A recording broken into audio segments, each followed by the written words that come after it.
Assalamu alaikum. Mekendеш Media YouTube каналын көрүүчүлөрү, саламатсыздарбы? Биздин каналдын жаңыдан көрүп аткандар биздин каналга катталып коюңуздар. Лайктан басып, сунуш ой пикириңиздерди калтырып коюңуздар.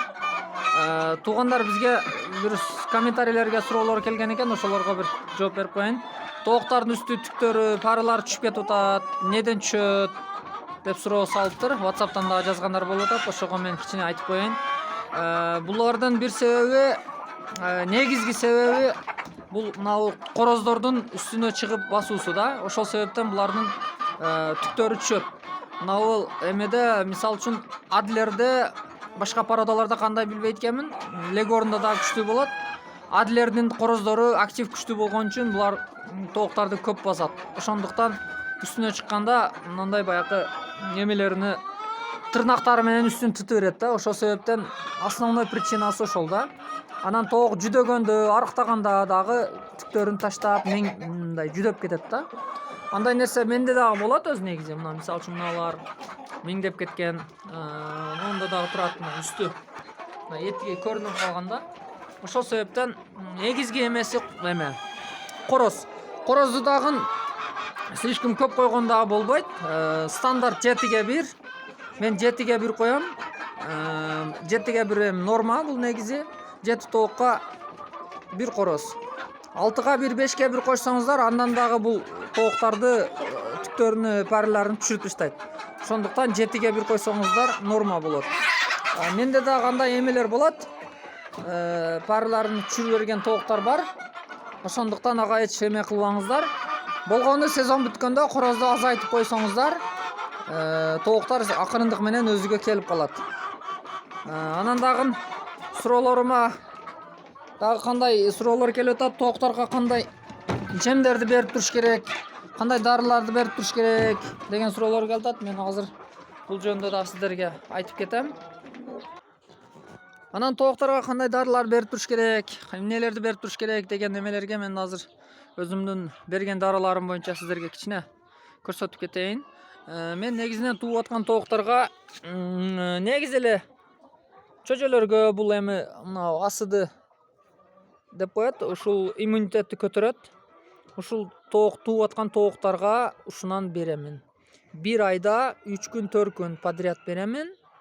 Аркасынан бул жерде инструкциясы жазылган, мына кагазы бар бул жерде.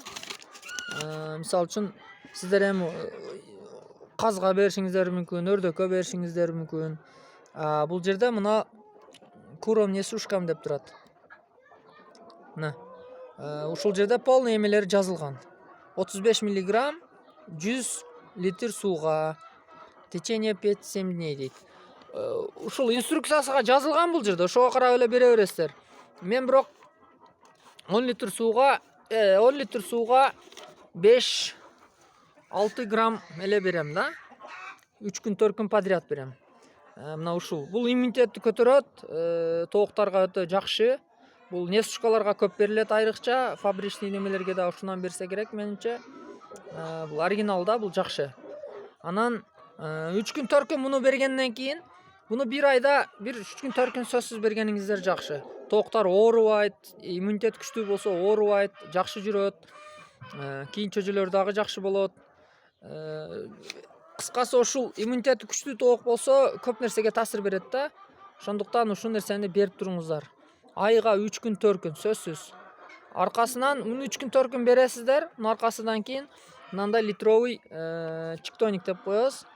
Ушул эмеден бересиздер. Мунун дагы 4 күн 5 күнгө чейин бересиздер. Бул витамин. Наркы эмени бергенден кийин муну сөзсүз бериш керек да. Бул иммунитет көтөрөт, бул кошумча витамин. Мунун пайдасы көп. Бул жерде мындай витаминдин түрү көп нерселер бар мунун составында. Бул передозировка болбойт. Буну коркпой берсеңиздер боло берет. Бунун дагы өзүнүн эмеси бар. Бул жерде мындай инструкцияга жазылган. Канчага канча кошуш керек, ошого карап бересиздер. Инструкцияларын окуп, ветврачтардан кошумча маалымат алып, эме кылсаңыздар болот. Анан ушундай мен совет айтам сиздерге, ушундай литровыйдан алыңыздар. Чиктоник деген башкачасы дагы бар. Бул интрочик, бул башкача, бул голландский. Айырмасы жок, боло берет. болгону литровыйды алсаңыздар оригинал болот. Наркындай мынандай пенсилин идиштерди сатат, мынага окшогондорду. Алар эме болот. Ишенич жок, мен аларга ишене бербейм. Ошондуктан мыналарга дайыма ушунан алып берем. Анан эмеден берип турам. 10 күндө бир айда бир. Кадимки эле бул марганцовка. Ошо марганцовкадагы бул тооктардын ичин тазалайт. Көп кошпойм, сууга кичине кызартып туруп, кошуп туруп берип коем. Ал дагы тазалайт. Анан жем боюнча азыр бул жерде эме бул кадимки эле тартылган жүгөрүнүн эмеси, тартылган жүгөрү. Буга эме кошуп коем. Спецкорм баягы Т1 деп коебуз, несушкаларга бериле турган комбикорм. Ошонун берем, кошом. 10 килограмм эмеге эме кошуп коем. 10 килограмм жемге 3 килограмм тегерегиде комбикорм кошуп коем. Себеби бул тартылган маканын өзүнүн жүгөрүнүн өзүн берсеңиздер дагы тооктар семирип кетет. Семиргенден кийин тукум туушу азайып, организм бузулат. Семирип кеткенден кийин тукумга кайра келиши тоокту кыйын болот. Ошондуктан аз-аздан тууп турганы жакшы да. Анан буга дагы семечканын подсолнечный жымык семечканын тартылган күнжара деп коебуз. Ошого окшогон тартылгандары бар. Мынантип сууга жибитип туруп, сууга жибитсеңиздер мындай эме болуп калат. Ушуну эле эмеге аралаштырып, азыркы көрсөткөн жүгөрүгө аралаштырып берип коесуздар. Мында көп бербеңиздер.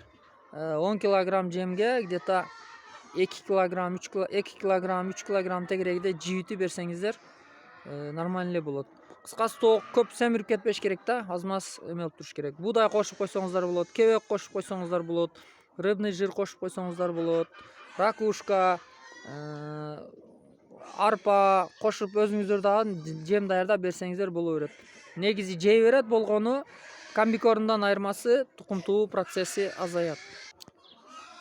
Өзүңүздөр дагы кошумча эмелерди кошуп берсеңиздер болот. Дагы бир маалымат, көкпит басканга эң эффективдүү дары мына ушул. Мен колдоном, Барс спрей деп коет. Мындай чача турган эмеде.